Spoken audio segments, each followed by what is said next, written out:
Pyrrhus of Epirus, the king who won too much. The Roman line had broken.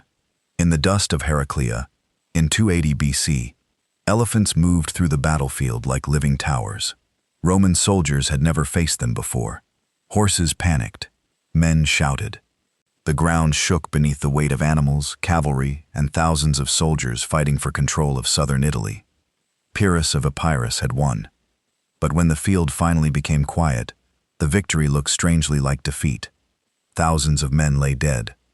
Among them were some of Pyrrhus's best soldiers and closest commanders.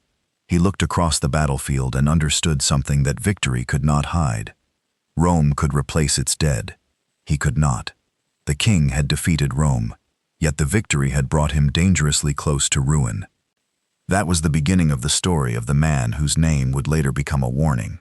A victory so costly that winning itself became another form of losing. Pyrrhus was remembered as a brilliant general who defeated Rome twice, conquered much of Sicily, and fought some of the most powerful armies of his age. But that version missed the deeper story. His greatest weakness was not a lack of courage. It was almost the opposite. Pyrrhus could see opportunities everywhere, and he found it almost impossible to leave one unfinished. Three things made his story extraordinary. He inherited a kingdom before he was fully grown. He came closer than almost anyone of his generation to stopping Rome's expansion in southern Italy.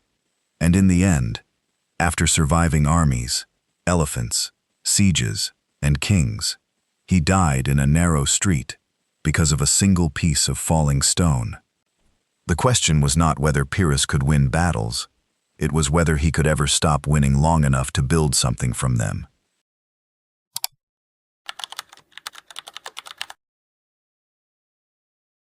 In the 3rd century BC, the Greek world was still living in the shadow of Alexander the Great. His empire had broken apart, leaving rival kings fighting over Macedonia, Greece, Asia, and Egypt. Epirus stood on the western edge of this world. It was poorer than Macedonia, and far less powerful, but its royal family claimed descent from Achilles. Pyrrhus was born into that dangerous world. He became king while still a boy, lost his throne, and later regained it with foreign support. His early life taught him a lesson that would follow him for decades. Power was never secure. For Pyrrhus, a crown was not something a king simply possessed. It was something he had to keep winning. By 280 BC, the Greek city of Tarentum in southern Italy had called him for help against Rome. Rome was no longer a small city fighting for survival. It had become a disciplined Italian power, able to recover from defeat because it could draw soldiers from a large population. Pyrrhus arrived with an army that included cavalry, infantry, and war elephants. At Heraclea, his elephants helped frighten the Roman horses and break the Roman formation. Pyrrhus won. But the victory revealed the problem. Rome had lost heavily, yet Rome remained. Pyrrhus had lost heavily too, but he had crossed the sea with limited resources. Every experienced officer lost was difficult to replace. Then came Asculum, in 279 BC. Again, Pyrrhus defeated the Romans after a brutal battle. Ancient sources later connected this battle with the famous expression, Pyrrhic victory. According to Plutarch, when someone congratulated him, Pyrrhus answered that another victory like that would destroy him. The saying became famous, but there was a myth hidden inside it. Pyrrhus was not simply a foolish king who won battles and threw away his army. His problem was more complex. He understood the cost of his victories. The tragedy was that he continued to believe that the next opportunity might finally give him the decisive success he wanted. What if Rome could be broken? What if Italy could become his? And when another opportunity appeared, he could not resist it. Sicily called next. Pyrrhus crossed the sea and fought Carthage, capturing territory and winning major successes. At one point, he commanded roughly 30,000 infantry, 2,500 cavalry, and 200 ships. He even personally led the assault on the fortress of Eryx. For a moment, the dream seemed real. But conquest required more than victory. The Sicilian cities began to resent his rule. Allies became enemies. Political distrust grew. The man who had arrived as a liberator increasingly looked like another king demanding obedience. This was the hidden side of Pyrrhus's greatness. He was extraordinarily good at taking power. He was much less successful at making people want to live under it. Eventually, he abandoned Sicily and returned to Italy. According to Plutarch, as he left, he looked toward the island and remarked that it would become a battlefield for Rome and Carthage. Then came Beneventum in 275 BC. This time, Rome defeated him. Pyrrhus returned to Epirus, having spent years fighting across Italy and Sicily. He had won famous battles, but he had failed to create the lasting kingdom he imagined. Even then, he did not stop. He fought again in Macedonia. He attacked Sparta. He entered the Peloponnese. His ambition remained alive, because defeat had never taught him the lesson that victory had failed to teach him. At Argos, in 272 BC, the story finally turned into something almost unbelievable. Pyrrhus entered the city during a confused night battle. Soldiers fought in narrow streets. Elephants struggled to move through the darkness. Buildings became walls. Roads became traps. And the great battlefield commander was reduced to fighting at close range. Then a spear wounded him. Above them, an old woman watched from a rooftop.